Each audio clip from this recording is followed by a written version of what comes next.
Hello everyone, welcome back to a new week. Today is Monday, the sun is shining outside, thank you, because it was so many weeks of rainy days that, see some sun shining is really great. Now let's get to the point. What is going on with the markets this week? We do have quite a few things onto the economic calendar I'm looking at right now. But today is Monday, so it's holiday on Japan, okay? It's the holiday for respect for the aged day. That's a very interesting day. If we could have that one day here, it would be pretty cool as well.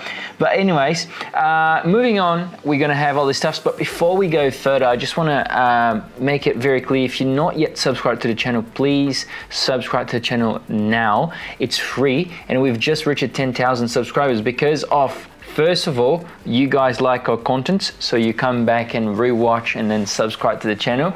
And second, because of you as well, because of you sharing content with your friends, because of you really paying attention on what I'm saying and seeing like, okay, this is real value, let me subscribe to the channel.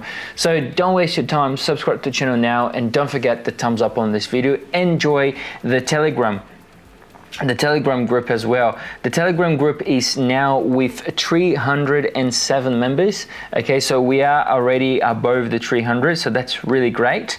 And also don't forget that we are having videos every single day, okay, from Monday to Friday. Okay, let's get it done. So tomorrow, Tuesday, we at 10:30 p.m. we're gonna have the core retail sales. A month over month, and also the retail sales, the nominal retail sales. Both of them are expected to have some changes from previously. So the core retail sales month over month for the month of August is expected to be at 0.4% from the previously 0.3%. Okay, so it's a 0.1% higher than previously. The retail sales is previously 0.5. That is the nominal retail sales. And the consensus is at now 0.2%, so a decline of 0.3%.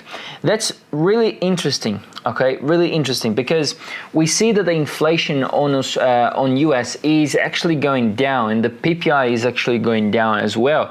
So having a higher number on retail sales, it's quite interesting. That means that the population did actually spend money. Looking at the job numbers and looking at the average hourly earnings, they are not yet, that's my own view. They are not yet on position to be spending money, but it is what it is. Now, going then on Wednesday, we're gonna have the CPI for UK, the CPI for Europe, and also the Bank of Canada interest rates decision. Now, for the CPI of UK, it's at 4 p.m. Sydney time, and it's going to be expected to be no changes at 3.8%, same as the previous. The CPI for Europe is at 7 p.m., is expected to have no changes. That's the second release already last month and now this month of no changes into the inflation.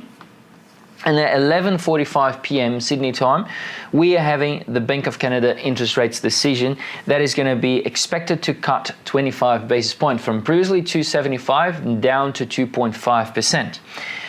This will definitely shake a bit Canadian dollar, but I will be breaking down as we move forward into the week.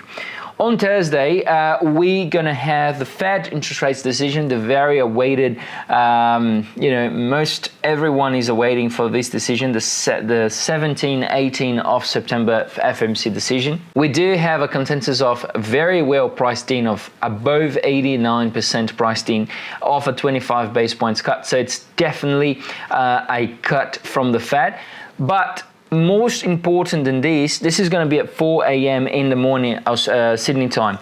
But more important than this is the statement, what they've changed it from the last to now, and also the press conference at 4:30 a.m. Okay, the 4:30 a.m. I would say it's the highest importance than the actual interest rate decision, because the interest rate decision we already know what's going to be done. Maybe they come with a crazy idea or something, but I don't think so. I think they're going to stick with 25 basis points cut, okay? Now, the press conferences is the most important one, so really pay attention into that, okay? This is going to be really important. What he's going to say about inflation, what he's going to say about the future rate cuts, because we have another 50 basis points priced in for October and December combined, so 25 in October, 25 in December. You know, so that there's definitely those nuances that you should be paying attention onto the press conference. That's because it's going to be the most important one. Then moving over in the same day on Thursday, 11:30 a.m., we're going to be having employment change in Australia and also the unemployment rate. Unemployment rate is expected to be maintained as previously at 4.2%. Then we also have at 9 p.m. the Bank of England interest rates decision, expected to have no changes, maintaining the rate at 4% rates. Then on Friday we have the Bank of Japan interest rates decision, and they are also expected to be maintained at the same. So lots of things, lots of a packed week, I would say. So if you yet, you know, a little bit not too sure what to do, please subscribe to the channel, because I will be breaking those topics down as we move forward during the week. If you're not yet on the Telegram, then join the Telegram. The link is on the description.